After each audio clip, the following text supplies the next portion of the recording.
Good. Could you first tell me, I know that you've been to Scandinavia. What was your impression? My favourite place in Scandinavia was Sweden. They seemed to be quite health conscious. I don't know if that's true or not. They appeared to be. And it seemed a very modern place, very high with technology and or high up in the ranks of technology, and really nice designs over there. It's very hard for me to get an opinion of a place that I'm only in for one day. I had one day in Norway, one day in Sweden. And you know, I really can't tell what the country was like, but the people were nice. Good. Tell me a little about the new album, in what way it differs from your first one.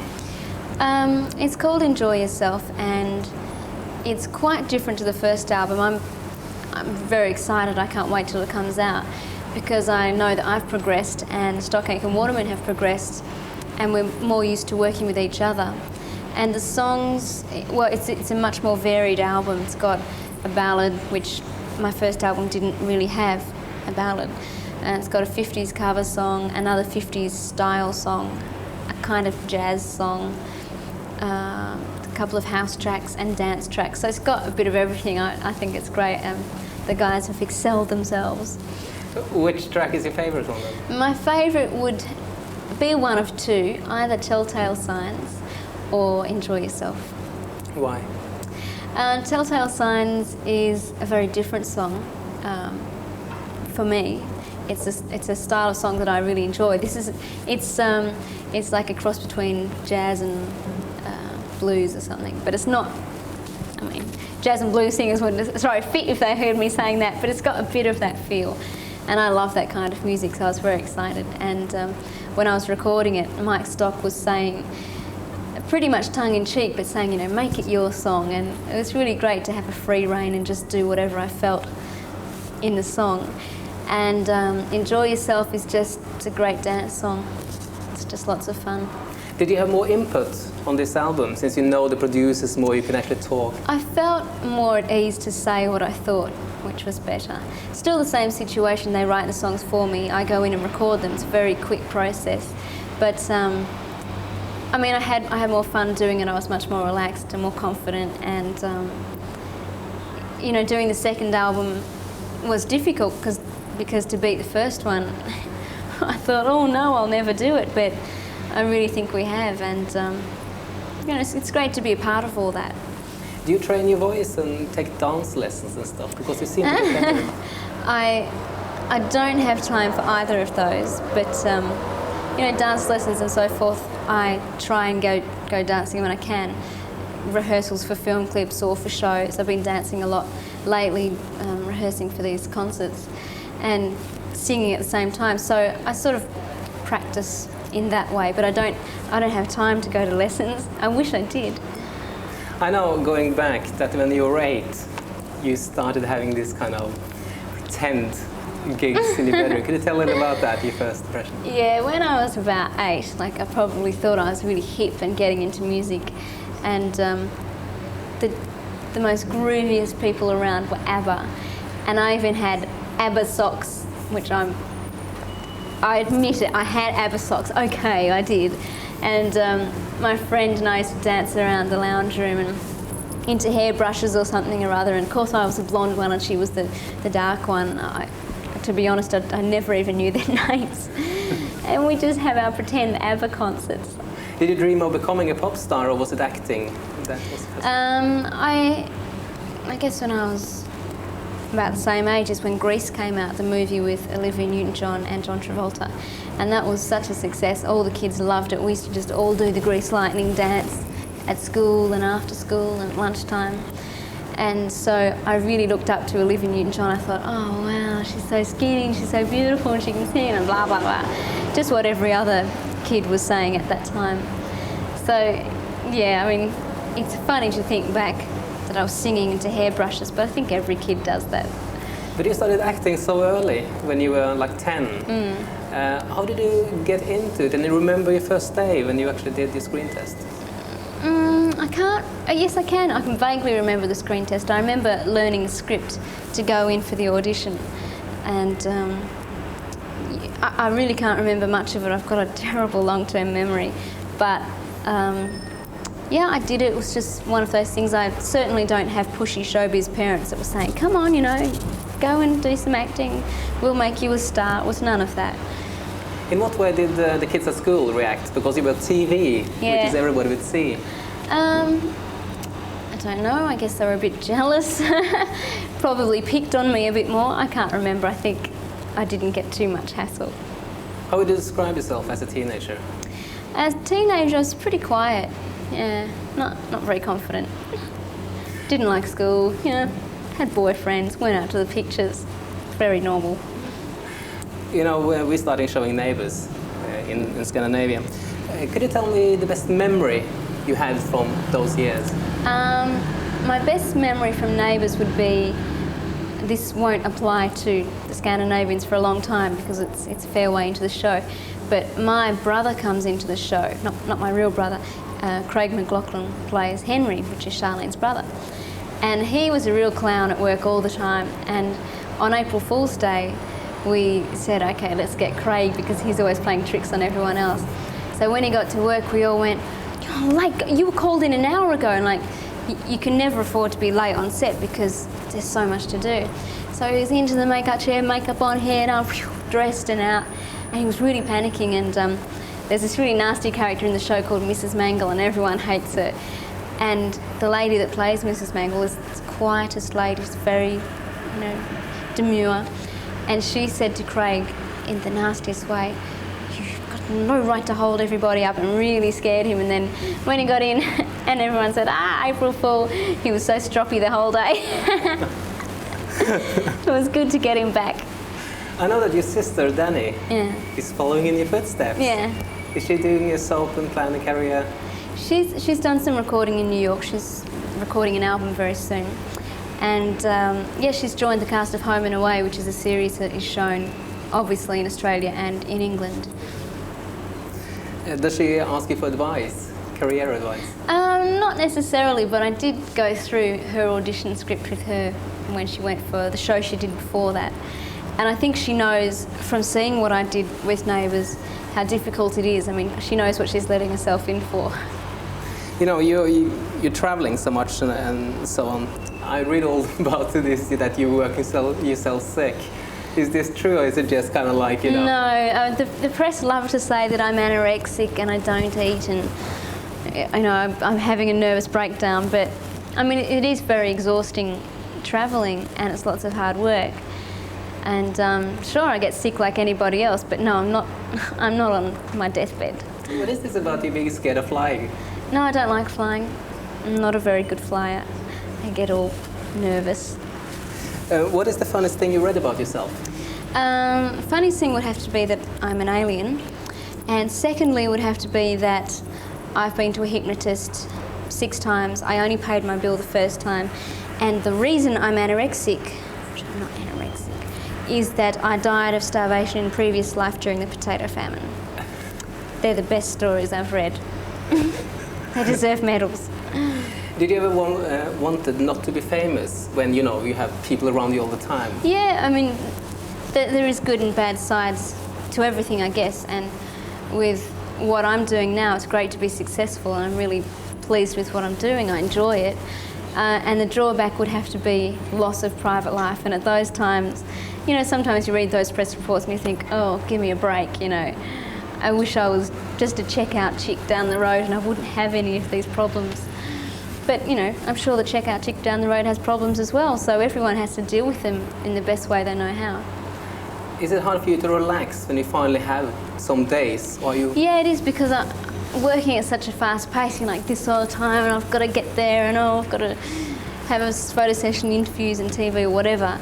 So if I get 4 days off or something, it's really not time to wind down. I'm still on the phone and I'm getting faxes, and still I find it hard to remove myself then. But I get days off now and then. So what do you do when you're relaxing? Depends. If I was at home, I would just be go and see the family or see friends, go down the beach, go to the pictures, watch a video, anything that's not work. And if I was away, I would probably try and find where the shops are and go shopping. Tell me about your style, because a lot of people, you know, fashion, people follow that, the kids. I wear a lot of Australian fashion, a lot of young Australian designers. And I've got the best excuse for shopping because, well, you can't be seen in something all the time, can you? I mean, I can say that as a joke, but I get in such a pickle sometimes because I think, oh, I can't wear that again. People are going to think I never take it off. So, as I say, if I have a couple of hours, I'll go and hunt out the shops and try and pick up some bargains. And how would you describe your style? Pretty casual. If I'm not working, you'll find me in a t-shirt and jeans. That's all. If I'm working, I'll try and take care of my appearance a bit more, though I'm not really much to speak of at the moment. But you know, things like stage clothes are really exciting as well because you can afford to go way over the top. Do you listen to a lot of music? Yeah, because I fly so much, it's good to have a Walkman or a Discman, and I listen to a lot of black music, Prince, Sade, Alexander O'Neill. I listen to lots of different people. Would you like to do cover versions of some of your favorites? I'd love to do a Jackson's cover version, ABC or something. All right. Let me talk a little about your film. Could you describe the film and your part in it? The film it's a drama, it's not comedy. It's more or less a modern day Romeo and Juliet. It's a love story. And it's about two characters called Brownie and Lola. I play Lola.